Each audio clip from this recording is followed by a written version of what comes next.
All right, Shalom. Shalom. Before I get started, I want to give all the glory and honor to Yahweh, Bahashem, Yahweh Shai, Bahashem, Rakakwadash. Double honors unto my apostles and elders of Great Millstone. Peace and safety to all the sincere Akim that's out here pushing his word in truth and in all sincerity. All right, Shalom to you sincere sisters as well. All right, back at it again. Don't necessarily have a title. But I figured out it'll come through the spirit. I was listening to a part of Apostle Tahar's video. I'm not sure what the title at the top of my head right now. But, he was briefly speaking on, you got a lot of Jake out here that believe in hell, in the sense of a place where you burn and are damned to for eternity and are tortured, and that thought process. And I guess in the spirit, one of the biggest points of comfort that I received in my pursuit of answers, before I landed where I am today years ago, was we all have a burning desire to understand what happens before life after death, or what happens after you die, and that's been a question of concern for generations. All right, but the Bible gives you those answers. But as the scriptures say, if it's not for you to understand, you're not going to understand. The words are not for everybody. So it's not, although it's right there, it's the most common book, but the actual having the understanding, that breath of life, that everybody doesn't have. All right, so everybody mystifies and creates this other others. I don't know what you want to call it. It's really just Jewish fables. It's just fables. When you die, if you're not a good child, you're going to be tortured by ragamuffin. You got to understand that before the internet and TV and radio, I could go back that far, people told stories. That's why the scriptures speak about being aware of Jewish fables. All right, just fables in general. I heard somewhere that when you look into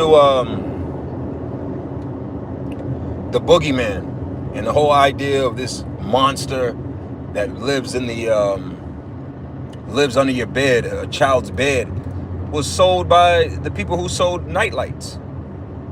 The creator of nightlight is the creator of the boogeyman, to sell nightlights. All of these stories are meant to be sold to you people in the name of fear. You got to remember the 3 unclean spirits spoken about in the book of Revelation. One of those is basically your religion,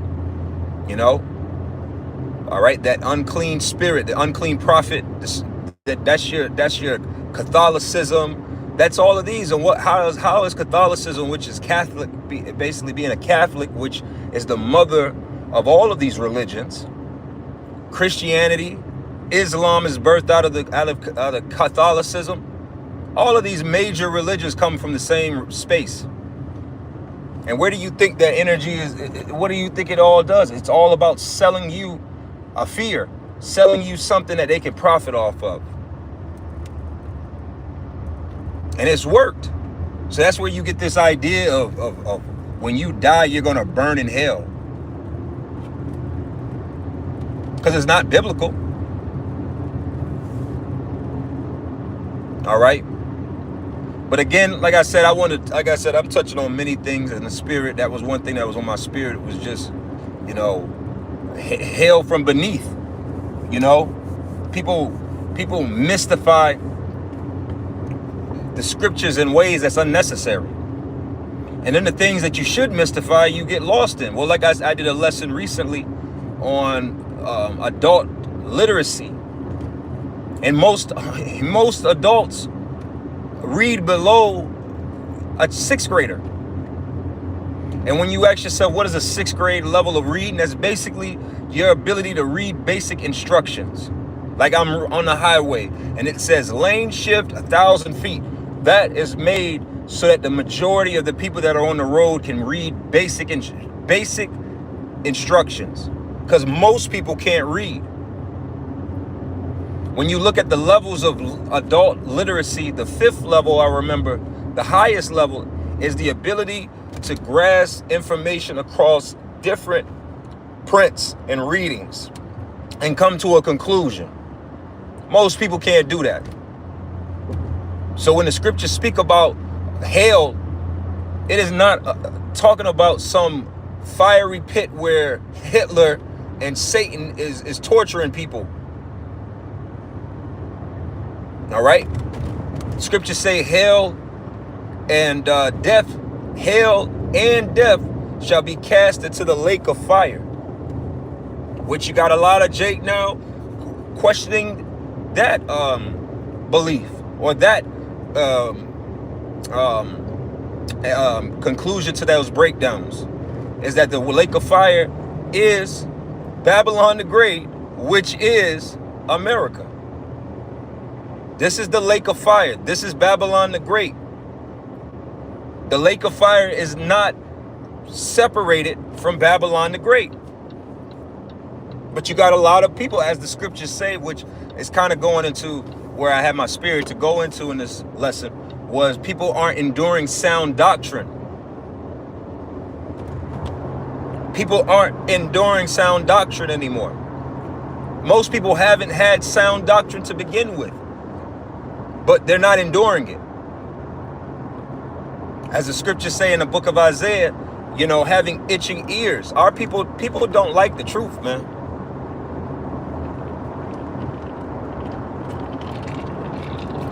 That's the truth. People don't like the truth. People love sweet lies. The scriptures say that they hated he who rebuketh at the gate. That's where we are as a people. That's where the society is, I should say. The society is cooked. Because there's no sound, there's nothing sound about it anymore. Everything about this place is failing. The infrastructure is not sound, whole, healthy. The food that we eat is not sound. It's not whole. Somebody should sue Whole Foods for lying to the people and saying that you're being sold whole food. None of our foods are whole. Our foods are corrupted. Everything about this place is corrupted. Come sit in the dust, O virgin daughter of Babylon. What do you think the dust represents?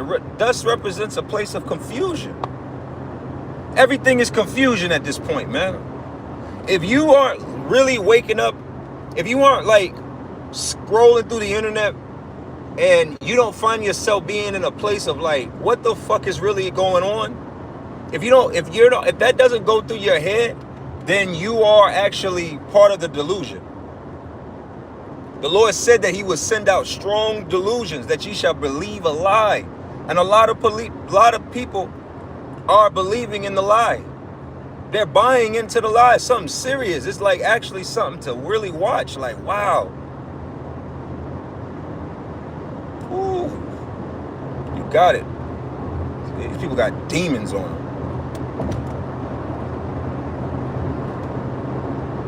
All right. This place is cuckoo. It's crazy. We're surrounded by lunatics, madmen, menaces. That's another thing. Yep. You women, look it up yourselves. Don't take my word. Look it up yourselves. Look up pink crime. Pink crime is on the rise.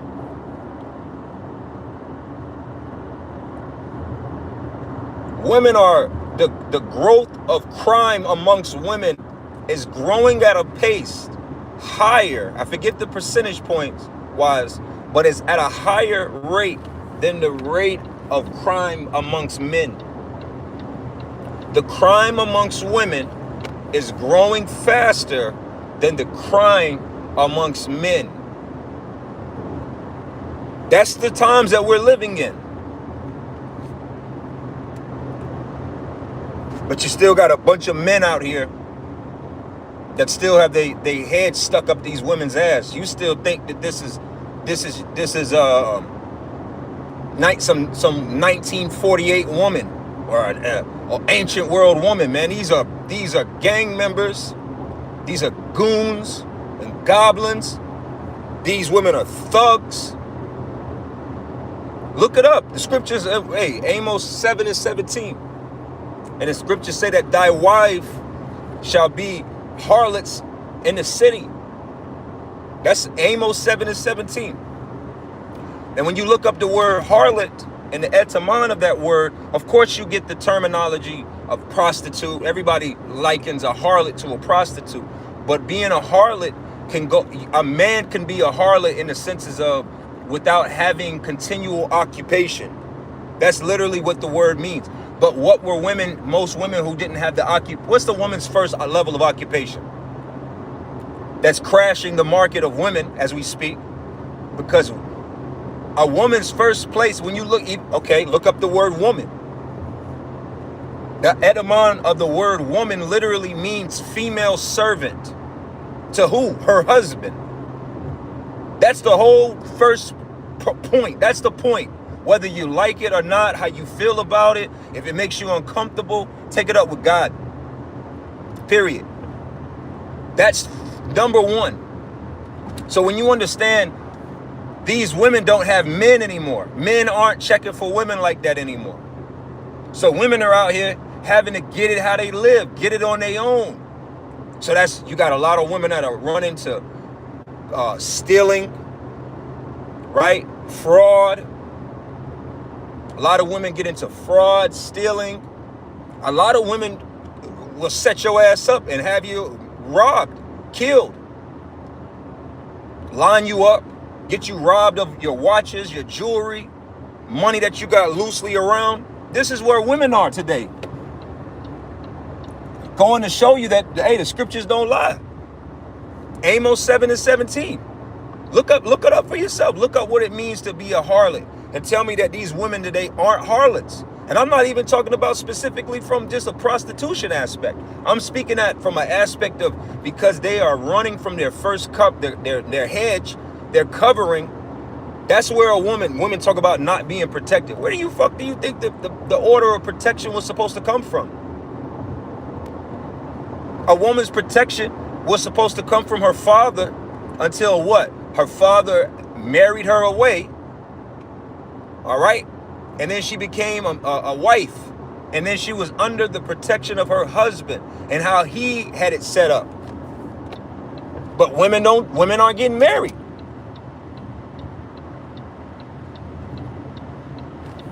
So they're out here on OnlyFans, selling themselves. No, that's not what they're at. That's not what's happening. Is that not what's happening right before our eyes? Is OnlyFans not an $8 billion company?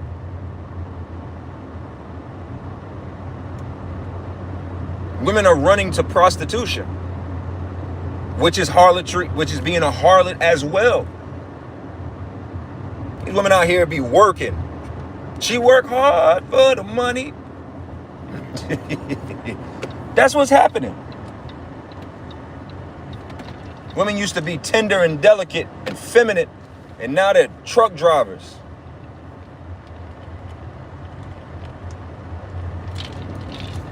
Warlords, gang members. But all that's about to come to an end too, because this devil going into the image of the beast. This devil, he don't like not having his piece off of you. Y'all all think that y'all gonna make this quiet money, this under the table money, this hush money that you not paying taxes on. No, that's part of the chip as well too. That's why everything going cashless. Everything is going cashless, because hey, if a nickel bag is getting sold, he want in. That's Esau's motto. If a nickel bag is getting sold in a park, he wants in, the so-called white man. Read Habakkuk, the 2nd chapter.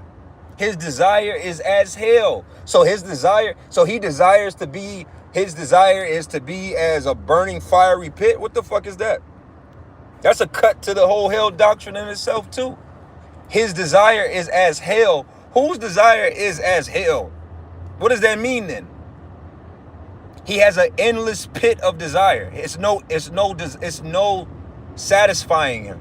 As the earth, everything could die and be buried in the earth, and the earth will never reach. Hey, 144. The earth will never reach a point of being like, man, shit, man, we can't handle no more bodies, man. That's it. The earth start throwing up bodies and shit. Throwing up. The earth don't do that. His desire is as the earth. If you give the earth carcasses and bodies and all that dead plants, it'll take it. Give it here. That's what the squeeze is. His desire, he is unquenchable. He's insatiable appetite. He wants it all. You're not, see, you think, hey, what did Michael Jackson say? They don't give a damn about us. And this is Michael Jackson. Michael Jackson was a billionaire. And he was talking about the fact that these niggas didn't give a damn about us. They don't give a damn. You think you poor? They don't think you poor enough. That's what this squeeze is about. They want more. Niggas is like people, Americans and people around the world as a whole. Man, we are barely holding on. This is my last penny. My last nickel. He want it. Give him that. He's taking your last nickel. James the 5th chapter. Howl ye rich men. See, this devil, he's taking it to the extreme. And the laborers shall weep. All right, who is that mainly speaking of? That's mainly Jake, mainly you Israelites. But really, all people are going to weep and complain and be ready to go to war and fight about the bullshit that's going on right now. People are being panini'd pressed. But see, everybody, unemployment, that was another thing. Unemployment is down, as they say. It's at 4%. Listen, people, let me put you on a word if you don't know this. It's not about unemployment. Most people have 2 and 3 jobs. What's the problem that you should be pissed off about? Underemployment. Look it up. Underemployment is the problem. Underemployment is when you are not receiving enough hours to take care of yourself, or you are not using the skills that you have properly to be able to take care of yourself. A lot of people, another terminology for that, overqualified for the job. This is where we are. And this isn't just so-called black men and Spanish men. This is men. I saw a so-called white man, and these curses is on y'all ass, Esau. You so-called white people, y'all got a few more specks of sand in your hourglass of time in your power seat, and it's over with. You could see it. And if you can't see it, then damn. That's that pride, man. You so-called white people are through. Your society is cooked. Look it up. Look up white monkeys. Look it up. This is when those Asian countries, I think it's Japan or China, but it could be both of them for all that matters. It's called white monkeys. And basically, it's when they hire a plain Jane white man and put him in a suit and parade him around to make their companies look more up to par or look more whatever the case. Instead of a mascot, they're using a so-called white man to be their mascot for their companies. This is the beginning of you being a proverb and a byword in the world. You're already being shamed. You just don't understand it. Because pride won't allow you, because why would it be any different than what it was? But everything is different than what it was. Don't you get it? This AI is no joke. This AI is about to put everybody in a weird place. Everything is about to change. All of this shit. I know I'm not the only one that since the speaking on, or the expression of AI and the quality of it and all of this has been talked about over the last several days, several weeks, maybe last week or so. Excuse me. I've noticed that it seems like almost all the videos that I watch on social media, TikTok, YouTube, that now all of a sudden they're all almost everything is becoming AI. You could tell it's like you're starting to not be able to tell the difference between what is real and what's not. AI is about to destroy the entertainment industry. Hey, you know who spoke about this? Black Mirror. Black Mirror spoke on this with the Selma Hayek episode, where they were leasing out the likeness of these celebrities in social media. That's where it's about to go. Timberland just signed. Timberland, the world-renowned producer, music producer, just signed a AI artist to his AI record label. Do you understand where this is going?